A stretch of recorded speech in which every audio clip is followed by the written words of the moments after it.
Welcome, Tim. Thanks very much.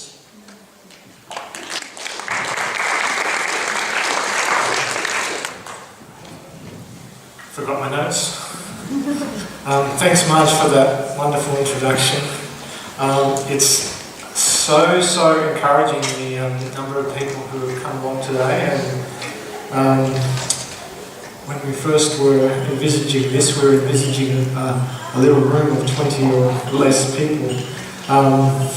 So it's just amazing the help we've had from Essendon Baptist Church and the encouragement we've had to do this. And I have to thank all those different groups who have been involved in making this happen, including Tia and Surrender.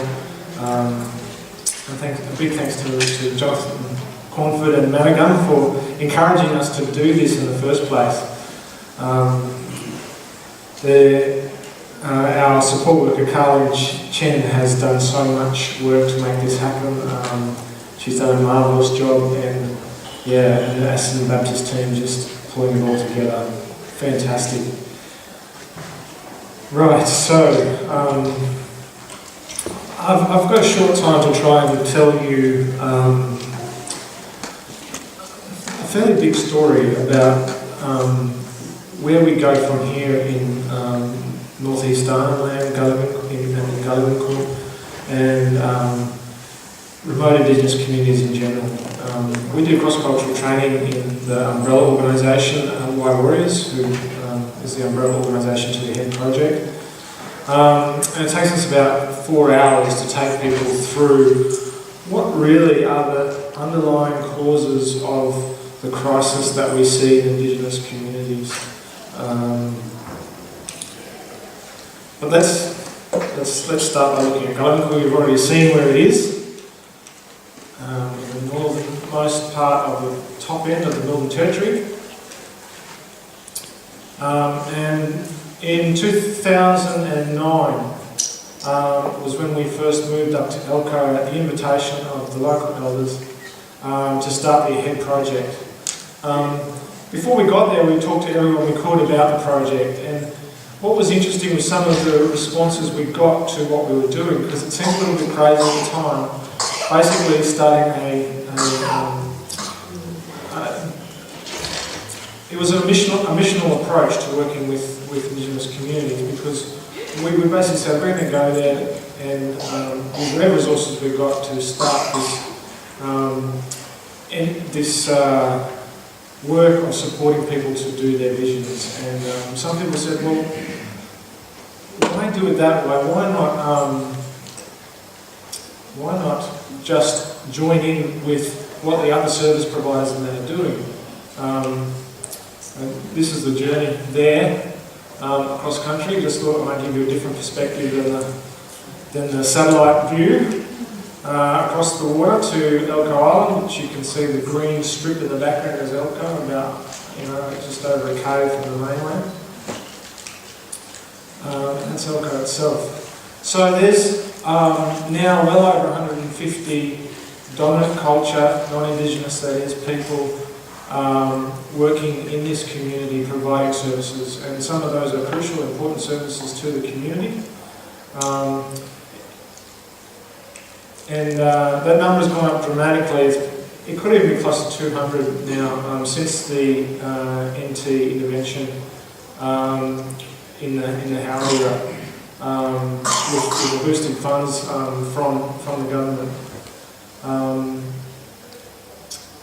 So why wouldn't we go in that way, take a job at the Shire, at the local council, or the Homeland Resource Centre, which resources the little communities that surround this township that you're seeing now. My wife was a doctor at the time, and she could be making a wonderful income and getting a bonus of well over $30,000 a year for staying there.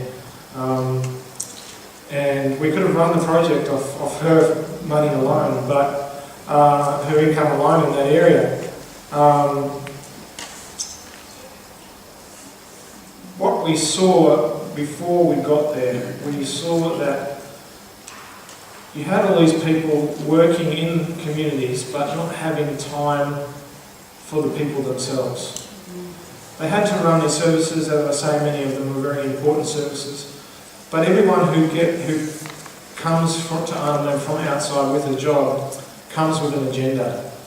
They come with a contract that they have to complete, they come with activities that they have to fulfil, they come with results that they have to get by the end of a 12-month period of time.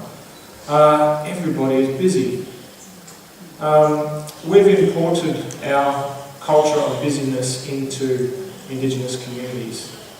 For a start, the Indigenous people themselves don't work at the pace that dominant culture works at. It's a consensus-based society, which means that you have to get a broad consensus in order to make changes to the way things happen.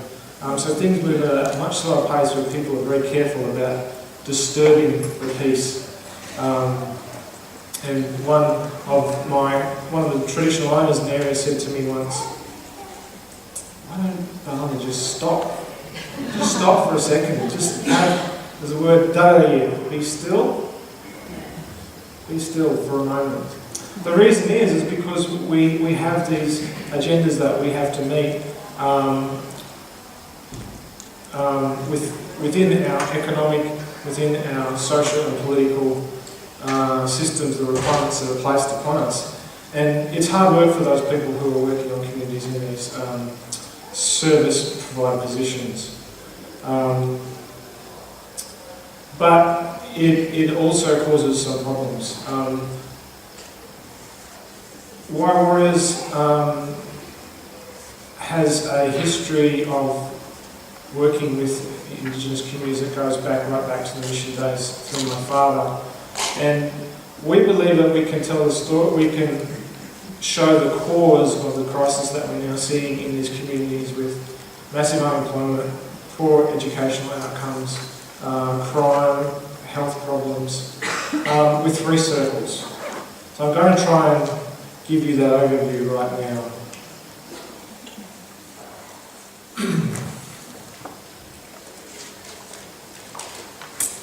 First of all, we have the normal world, the Indigenous world. We have to remember that we are talking about 2 entirely different cultural worlds.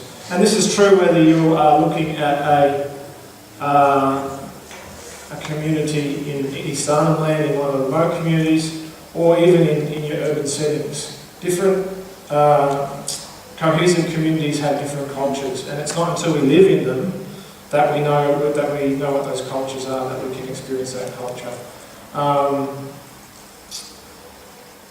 So these 2 worlds don't necessarily understand each other very well. Like I said, you don't know what goes on inside a culture unless you live in that culture. So I'm going to use a different pen because that's a little bit. So for most of us here, we're part of what we call the dominant culture, or what you will call the Balanda.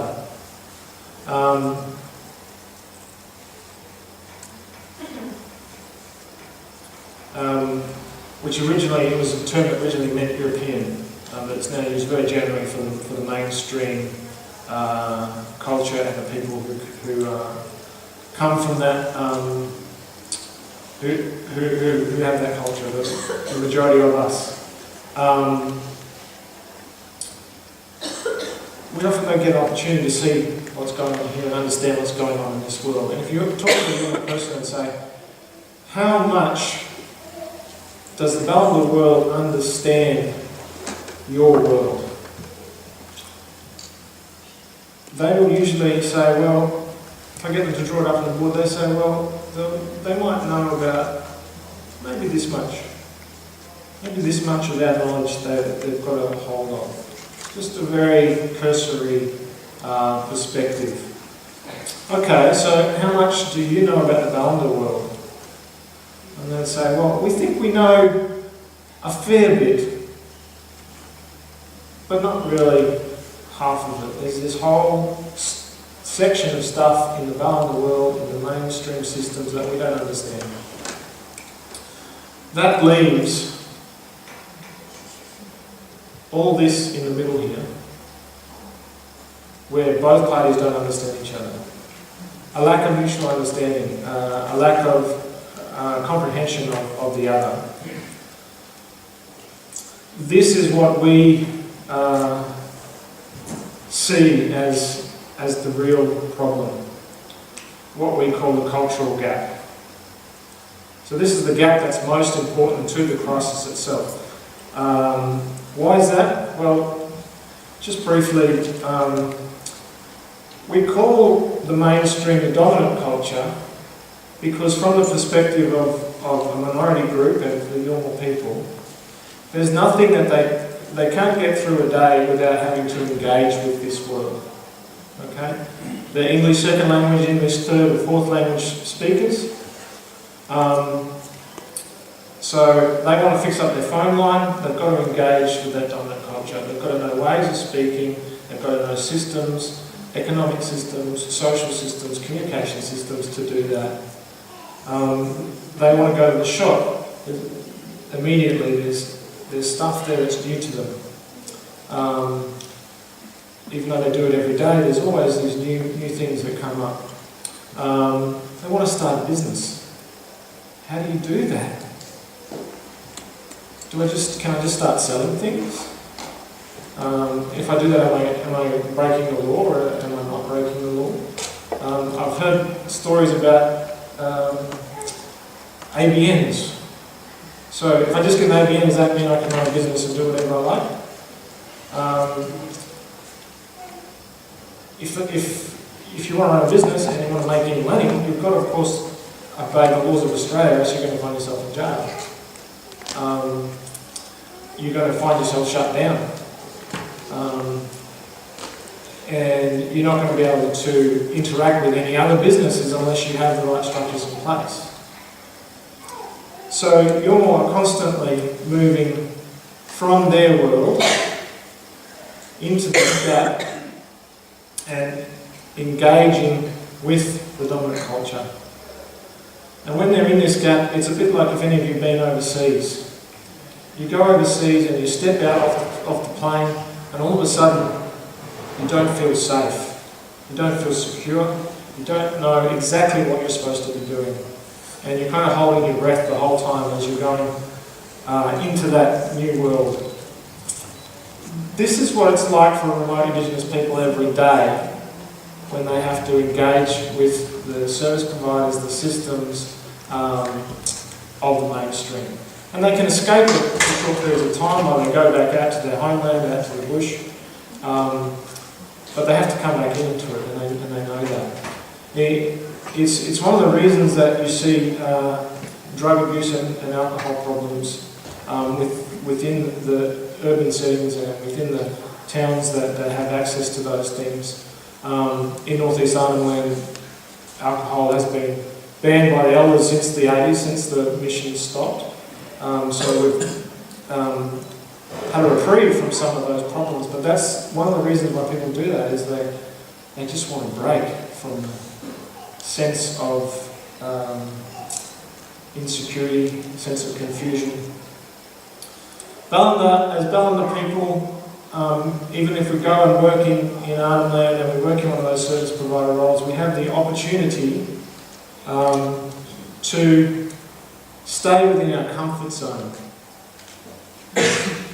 and speak out into the gap and rely on their ability to walk across the cultures, rely on their ability to learn language and engage, rely on their effort to understand us. And that opportunity is there because we're in the dominant culture. We can take our English with us when we go to Arnhem Land. And unfortunately that's what often happens. We find ourselves today in a situation where all the people, all the expatriates, if you like, who go into these communities to support them through the different service areas of clinic or school or whatever, they're not getting trained in the key areas that overcome that gap, and that is language, There's being trained in understanding the problems that occur in that gap, the cross-cultural issues, the cross-cultural challenges such as worldview and stereotyping and your subconscious naming that affects the way you respond to people. There's a whole bunch of issues that are going on there, and nobody gets training in it anymore. One of the reasons that the Methodist missions were successful in getting people engaged in purposeful activities and in maintaining the economic, creating a sustainable economic system in those missions was over the years they learnt those things. And if you go overseas to want to work in a mission overseas, you will be trained in cross-cultural engagement. You will be trained in language. And you will be told to be there, to expect to be there over an extended period of time. Some missionary organisations, it's 3 years to learn the language, and then it's 5, 10 years, or I think we were talking to someone the other day and they were saying that the CMS or something, the minimum is 7 years. The minimum for service providers in Galiwin'ku is 6 months. And the majority of teachers that go to schools in Galiwin'ku will leave after about 6 months. We have a huge turnover. It costs $30,000 for every teacher that comes in and goes out. Or probably 30,000 to come in and then another 30,000 to go out. There's no upfront training for them. Some teachers turn up in these communities and they say to us, we weren't even told that these kids don't speak English. It's shocking. So we went into Arnhem Land with the decision to challenge this problem.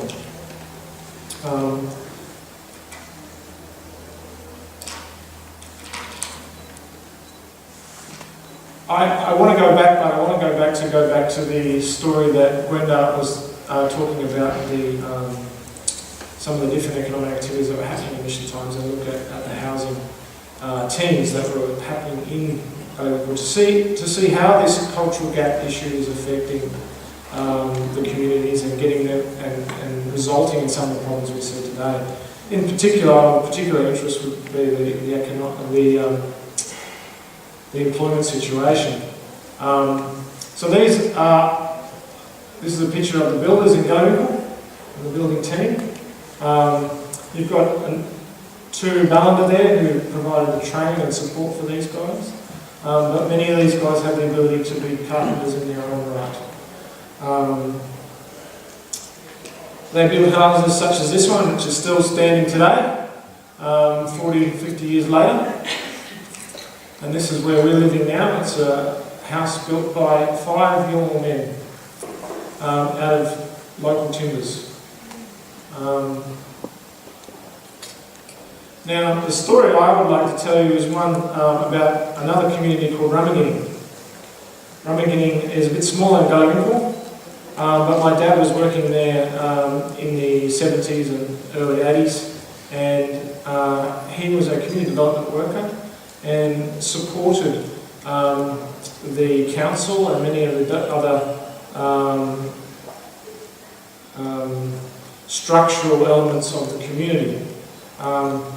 Now he was involved in the community council at the time of self-determination in the early 80s, and the government came in at that time saying we need to build more houses. There's too many people living in shacks in this community. And there's not enough houses going up. The building team in Marnggithinyaraw at the time were building about one house every 3 or 4 months, which is a relatively rapid pace for building a house from scratch. Okay, they had the timbers available to them, and they built with the timbers that were available. But the government wanted about 12 houses going up each year at that point in time. So they said to the council, look, this is what has to happen. You need to bring in, we're going to bring in contractors to build prefabricated houses over the next, I don't know what it was, 12 months, 2 years. And we're going to need them to build 12 new houses each year. The council said, no, we don't want that. What you need to do is fund us to create another building team. And that will increase the pace of building in the town, and then if you want to, you can fund us to create another building team after that. The response was, that's too slow. So they sent in contractors to build prefabricated houses. These were the kind of houses that were built in the 80s by contractors in Galiwin'ku in Marnggithinyaraw, a different style, and these were particularly bad. So they're built out of prefabricated steel, and all those walls are styrofoam. They've got a fibro lining, and this is one of the good ones. These fell apart quite quickly. In fact, kids started to put their fists through them.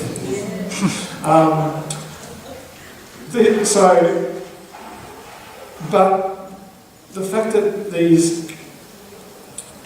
when these contractors came in, they were building houses at 3 times the pace of the local team. And working 12 hours a day, 7 days a week, fly in, fly out situation. And the community were turning around to the local building team and saying, guys, what are you bothering for? You know you can't beat these white fellas. They're like ants, they work non-stop. They've just got energy that comes from nowhere. And they're building 3 times as many houses as you in the same amount of time. Look, this is how the new world works now. This is how the new world works now. You go and get your unemployment benefit, and you sit down and let them build the houses for you. Why bother? It drastically undermined the sense of purpose that the local building team had. And it was a disincentive to work, but more importantly, it made them meaningless within the community. That local building team never built again after that. I don't know if it was a year or 2 years, it took about 2 years for it to disappear completely. And we've got people who are now 60 or so who have that training, but from that point forward, very little. This is one guy who has able to break that trend. Some private building and construction firms are trying to employ Indigenous people, but they're finding it very hard because of all the certification you now have to get just to have one apprentice. So he's trying to buck the trend, this guy, and but what the government's doing today with housing is still the same basic story. The CHIP building project that happened after the intervention, as a result of the intervention in 2007 from the Howard era, they required 50 houses, or actually 70 houses to be built in Galiwin'ku, new housing, because Galiwin'ku was the most overcrowded house, most overcrowded community in northeast Arnhem Land. And so they tendered this. Big contractor firm took the contract, and there was a requirement of 20% employment. Okay, great. It's acknowledgement that we needed local employment. They had to train those guys to be involved. But what did we get out of it in the end? We got a small number of local people who got their welding certificate or got their heavy rigid licence, gave them some additional capacity within the community. But we didn't end up with anyone who could build houses. We had it ended up only being 50 houses put up in that community, and not a single local person who could build houses.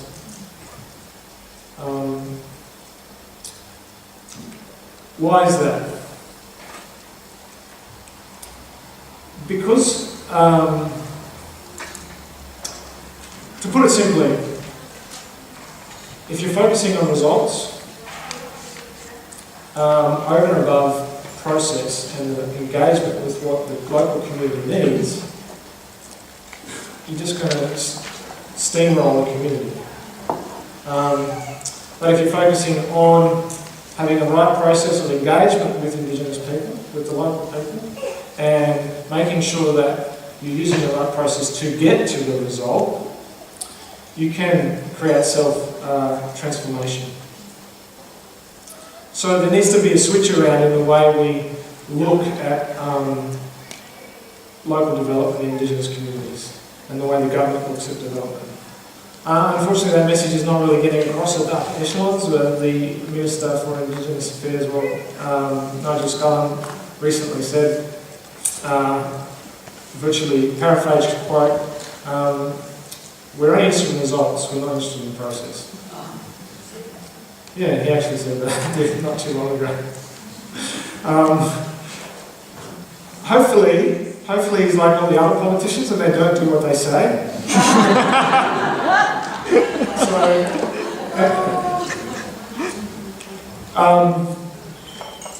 So that's one of the big issues. I'd like to tell another story now to move on from there. We've got this situation where Indigenous people are somewhat isolated from being able to engage fully with the dominant culture, and it creates this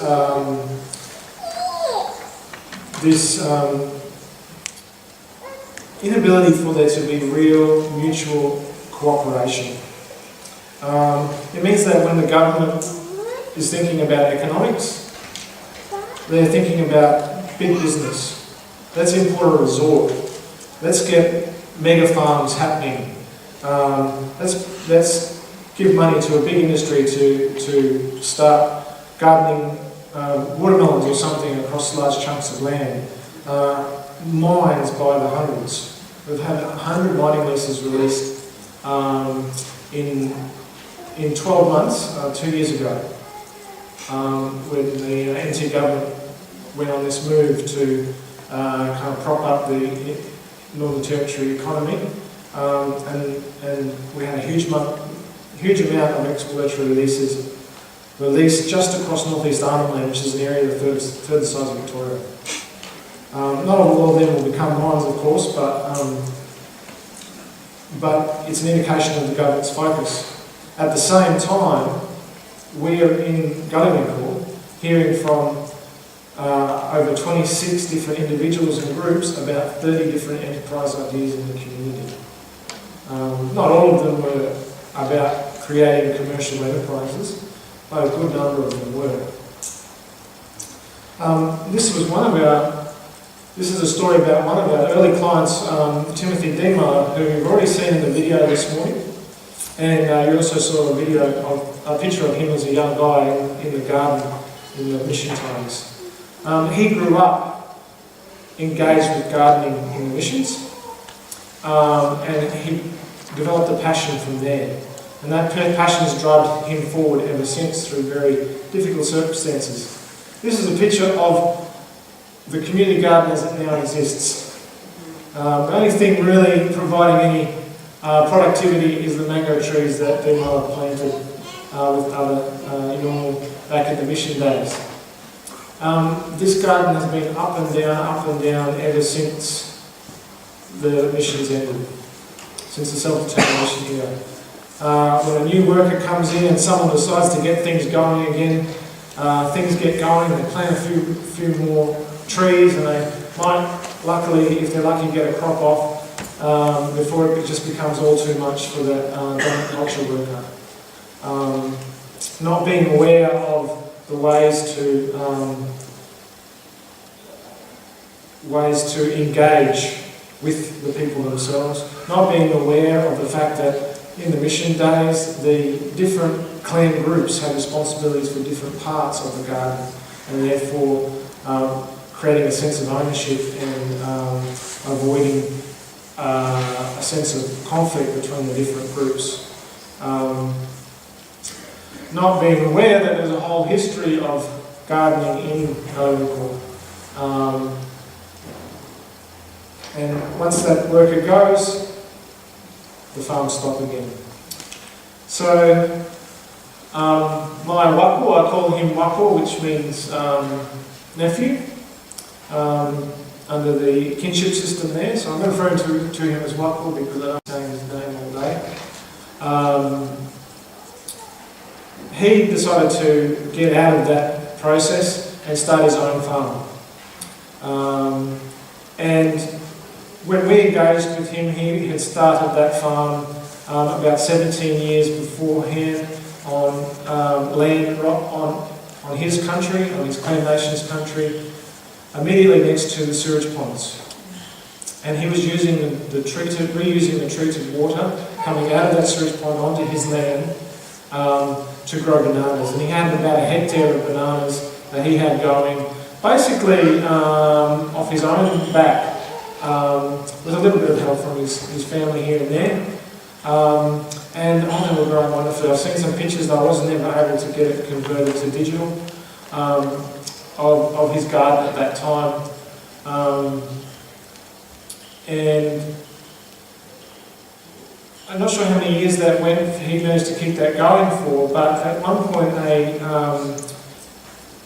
a communicable diseases worker came to the community, and they were worried about mosquito-borne viruses. And when he saw the trench system that Waiko was using to water his banana plantation, he said that's got to stop because it will encourage the growth of mosquitoes.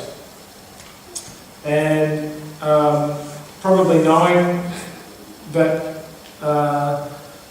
Dimala did not have a license for the use of that water, because of course he was just operating off the fact that this water was on his land. It was just flowing out there on the ground.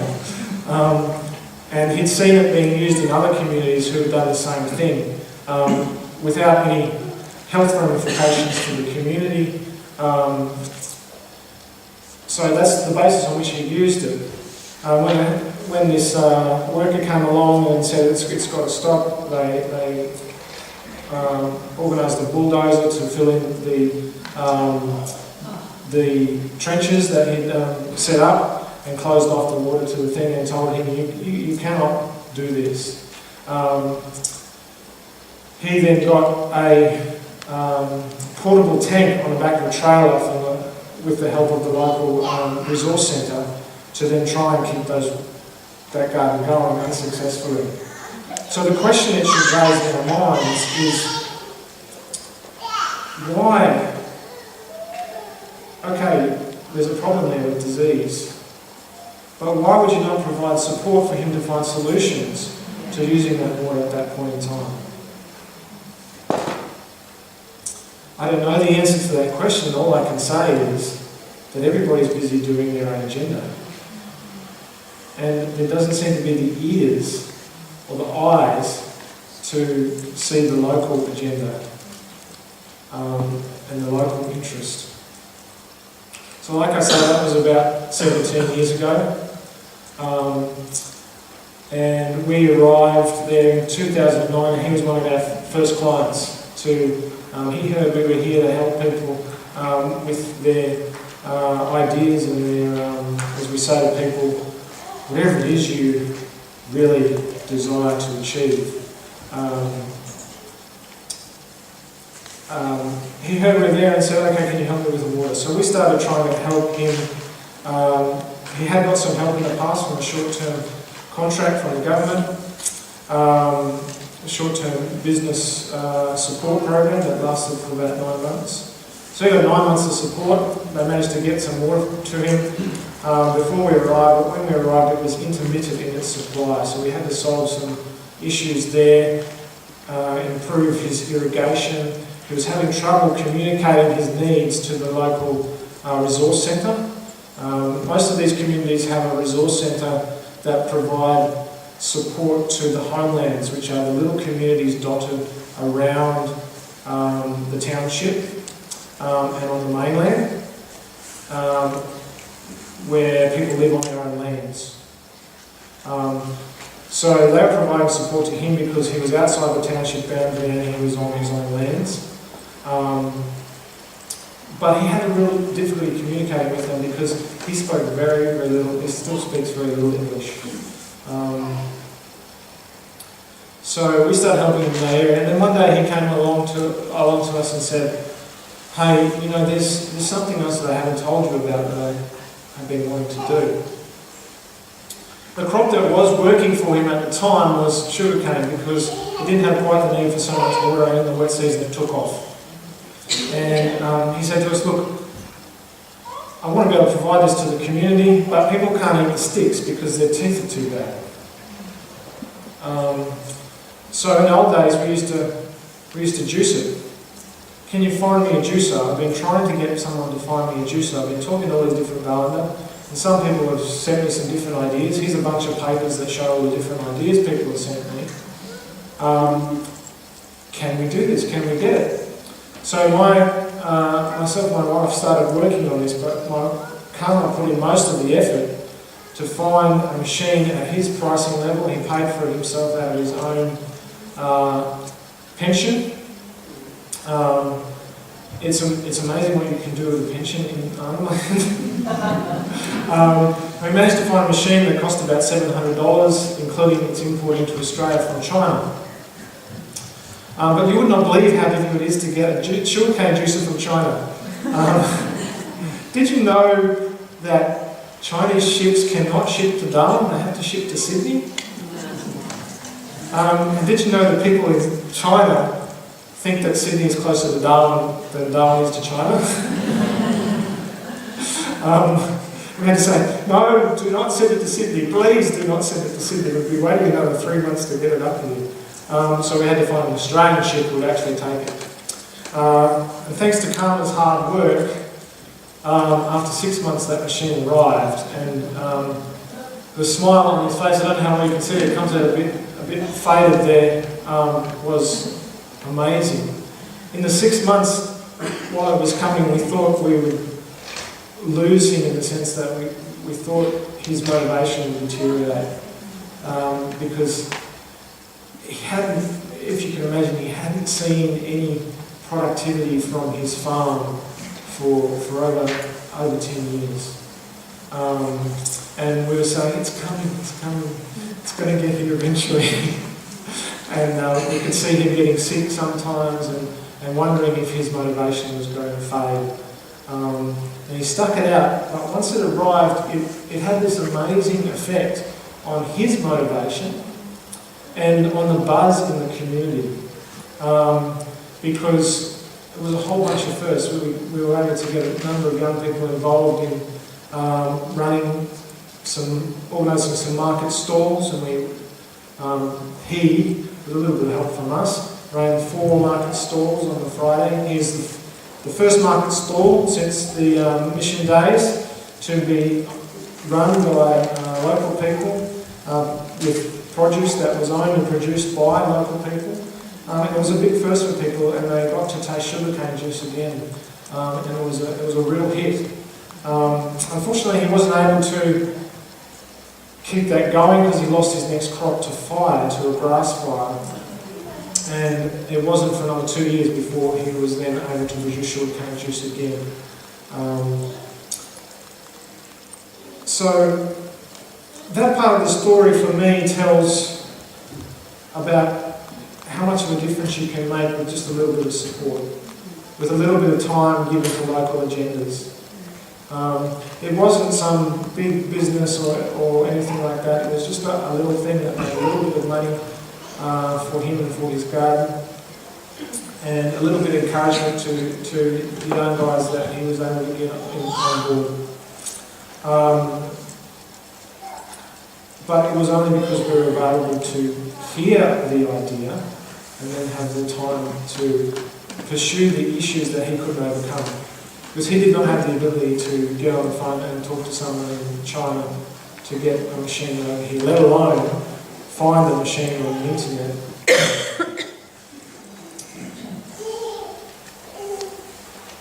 The other issue that he asked us for help for was the workforce.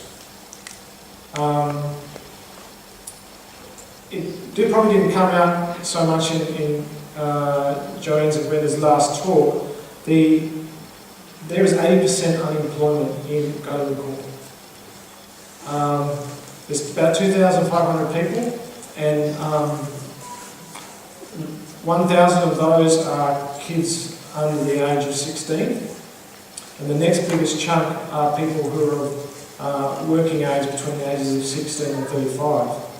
Within that group, 16 to 35, the unemployment rate is massive. It's probably even more than 80%. In that generation, there is a huge disillusionment. Oh yeah, I forgot to tell that bit. I might come back to that. There's a huge disillusionment with the world. History has taught them that that the government is there to look after you, and that the things that you will do don't succeed, and that there's not really much opportunity for them for the future. But there seems to be this world of opportunity for everyone else in the dominant culture. They start to believe that modern mainstream culture is pop culture, and it's about do what you like. It's about you create your own individual identity, and they get drawn towards that, while at the same time they feel the tug of the old people saying your life is about being an ethical person, being a law-abiding person, being a person who's going to take responsibility for your family, for your future family, and for your wife, etc., etc., etc. That's the message they're getting from the Indigenous community, from the elders, from the parents. But the message they get from pop culture is be free, do what you like, make your own identity. Being cool and being the consumerist model of society is the message that comes through. Why? Because of that gap. That gap means they don't hear about the depth of our culture, of our philosophy, of our story of ethics, of our story of law, of our story of family. So they get drawn away from their own story with those things. And the result is basically welfare dependency. A whole bunch of people wondering what they're going to do for their lives and trying to find a way to become the next rap star, or the next basketball star, or the next football star. Not that there's anything wrong with that.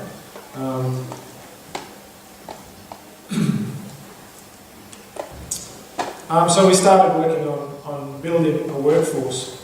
And this is actually a picture of them creating compost after we brought in a permaculture expert as a volunteer, who we helped them communicate solutions for the garden.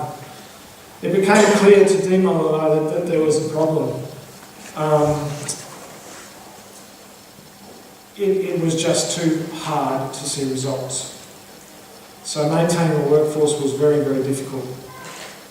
And Dimala basically came up with this plan. He said to us, we're already trying to work on a solution to get the water back, and to use that treated water that was coming out of the sewage ponds. And he said to us, is this going to work? Is this going to happen? I said, look, it will happen one way or another. There is a way that you can access the water. It's just a matter of getting through all the processes that Ballina have in place to protect the population from this water supply, despite the fact that it's running out of the land.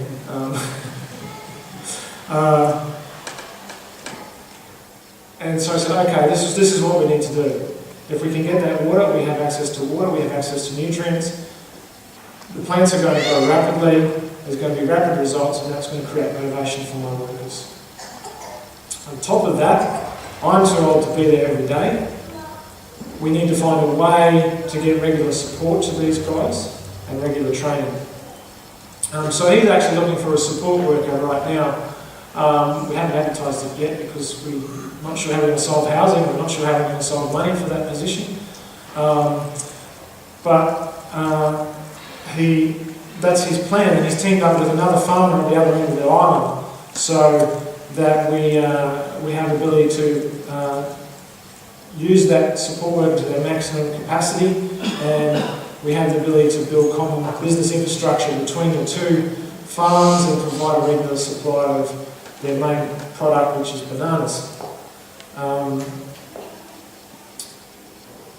So that's his plan. And that's what we're working towards.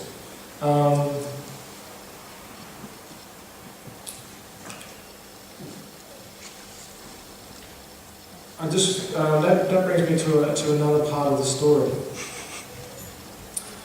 One of the problems that we see as a result of the cultural gap and the result of not having a source of dominant culture people who are trained to engage with the community is that in the consultative process, Indigenous people get left out. Even though they sit in the room as part of the consultations, the messages don't get across.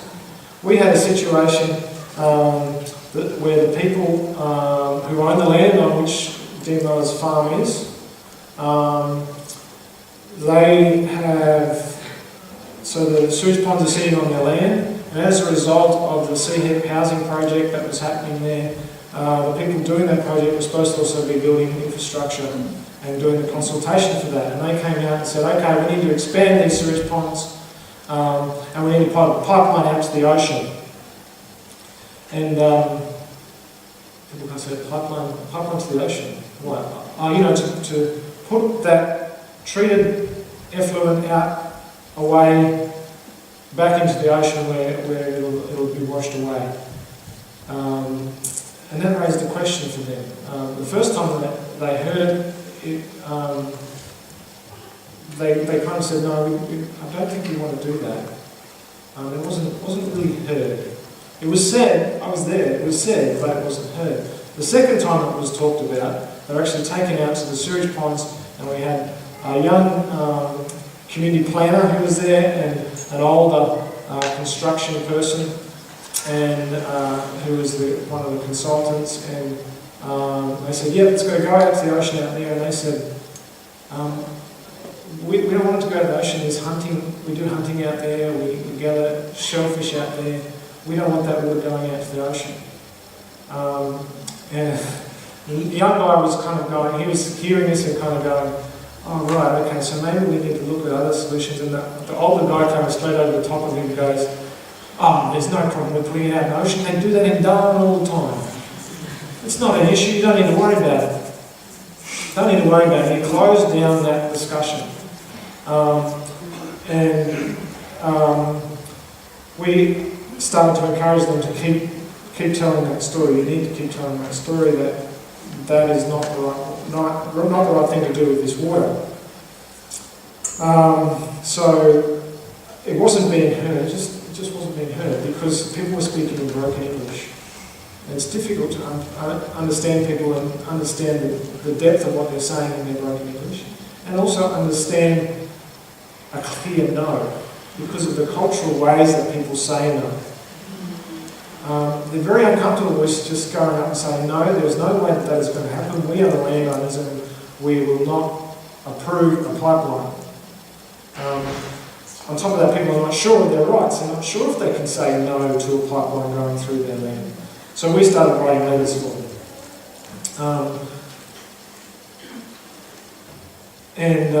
Eventually we sent a letter to everybody. And all of a sudden people started writing back to us and saying, oh, there's a problem. Okay, when can we talk to these people? And the Power and Water Authority were the least responsive to that. They were having trouble hearing it. We went in, after we sent this letter, we had a consultation with them, and we sat down with them, and they showed us what the current plans were, and the pipeline had been shifted. It was still going out to the ocean, but it was going out to the ocean another 5 kilometres to the south, I think it was. Anyway, it doesn't matter what direction it was. And we're like, That's not going to make any difference. It's still going out to the ocean on the same side of the island, and the currents are just going to push whatever it is back around into the hunting areas. So we got a volunteer, and that's him there, up from Byron Bay, put out the word and found an environmental engineer who could do a report on what the alternatives were to this pipeline. And we discovered there was a lot of alternatives, and we were also able to include in that DMAL's reuse plans. And that was when the discussion started to get happening with Power and Water and the Health Department. They started to take notice and started to say, hey, this could actually work. We could actually reuse this water without too much of a problem. It's taken us 4 years to get to a place where we're now in a place where the application for DMA's license to irrigate using recycled water. It's about to go in hopefully next month. It's taken 4 years to get there.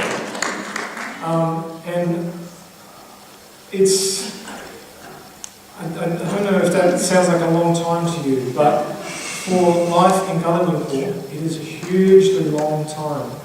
There is no way on earth that you would get a government grant to organise that over 4 years. It just wouldn't happen. And if we tried to do it in 12 months, it would have been a mess. It just wouldn't have happened. What's needed, and this is what we find ourselves doing all the time, is somebody who stands in the middle, who stands in this gap. We need less of this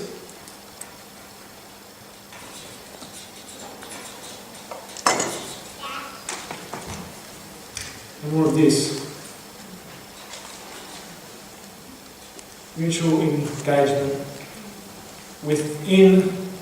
outside both people's comfort zones. Within the space where both people are not comfortable with the world. And this can work. I'm trying to find a blue one that works a bit better. We think we need more mentors, trainers, support workers, community development workers, those kind of people who can be a conduit for communication of the local agenda into the dominant cultural world. Which means not absolutely everyone has to be a cultural expert and an expert in language in these different communities. We think we can handle the well, I'll go on to another part of our story before I say that.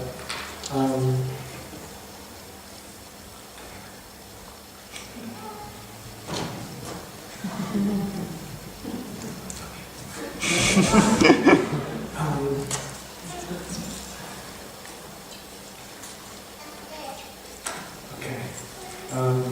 10 minutes to go. I'm doing pretty well. It's time.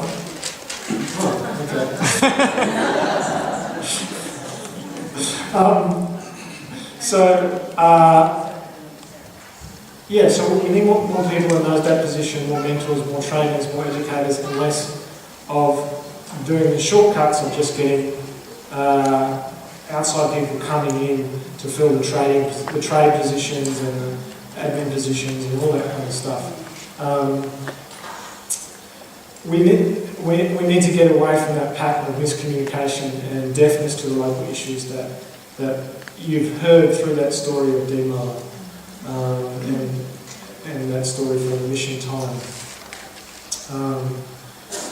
Although we've had heaps of clients in the past, we've had to cut down our focus to about 5 clients in the community, including the 2 gardens, Yalu, Joanne's organisation, a group of TOs, traditional owners who are trying to develop an enterprise and manage their land better, and someone starting a commercial passenger service in the community to get people around between the homelands and stuff. We've had to cut that down because of the systemic issues that we're facing now, and we find that every time we start a new enterprise, we create more work for ourselves. Yalu is managing their own enterprise, but they're constantly needing more training. And that training doesn't happen effectively without one of us supporting that training. Being able to kind of reinterpret the training for people. Being able to be there on the job. So when someone learns something about how to use a computer, that's great. But then, how do they write an email? What do you put in it if you want to communicate effectively with somebody? Sometimes it gets to stuff as simple as that that can take up a lot of time. How do we hire a vehicle from the local resource centre? I know literally where to get it. I know that I've got to send a purchase order over there. But what's the whole process? And when you're engaging with someone who's got no cross-cultural training, no language, you've got to learn that process pretty well.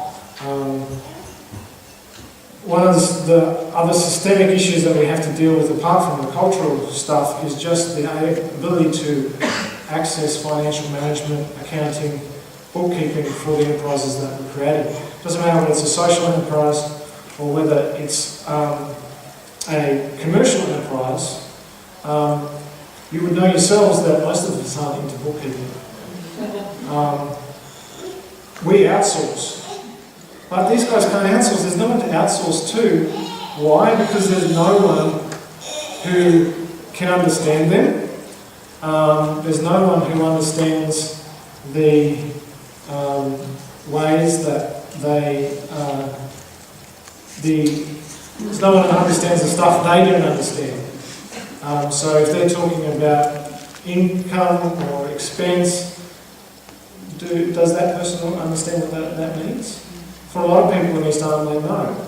They haven't had that training yet. So we often have to be the ones being the conduit between this organisation's accountant and the people in the organisation.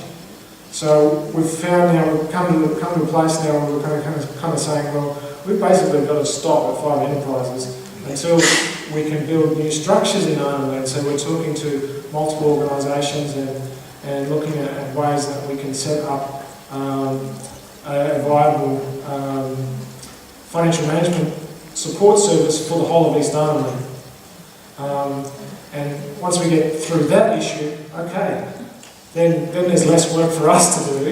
Even if we had, we've got a team of 2 now, two couples. We had a team of 3 earlier on, we'll be going back to 3. We're advertising for a new position now.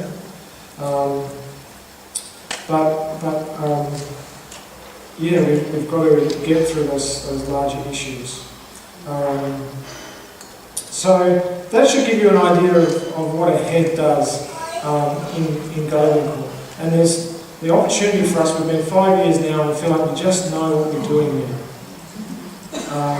And we're starting to get messages from other communities and other groups who are interested in duplicating what we're doing. And there's the potential to expand this to the whole of East Arnhem Land, and who knows from there. Of course, that's not going to happen over the next 5 years. That's going to happen over the next 10 years or something. I don't know. It could happen over the next 5 years. Who knows? But the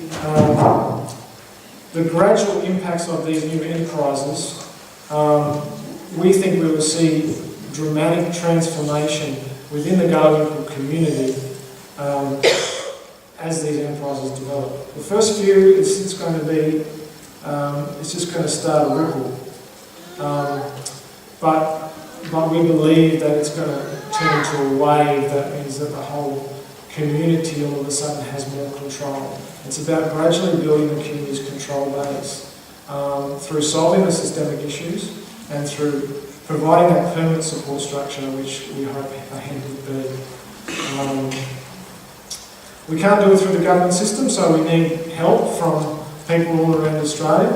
And there's basically 4 ways that you can help.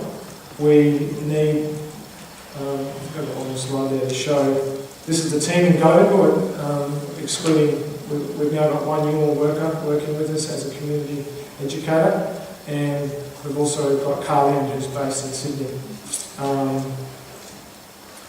So we're looking for people to support us financially, and you can choose if you like to donate directly to the AHED Project through our Warriors, or if you'd like to support Indigenous programs more broadly, you can donate through TIA.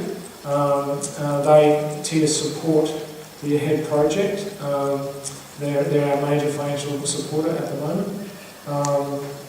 And so if you'd like to support us through that way, that option is also available, and you'll find information about that, about those different ways to donate in the packs, and in the different resource areas around the place.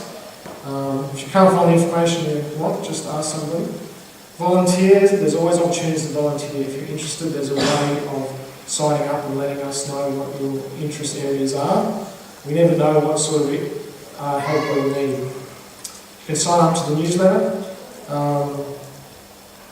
and get regular news by email, talking about what My Warriors is doing and what the AHED Project, what's happening in the AHED Project.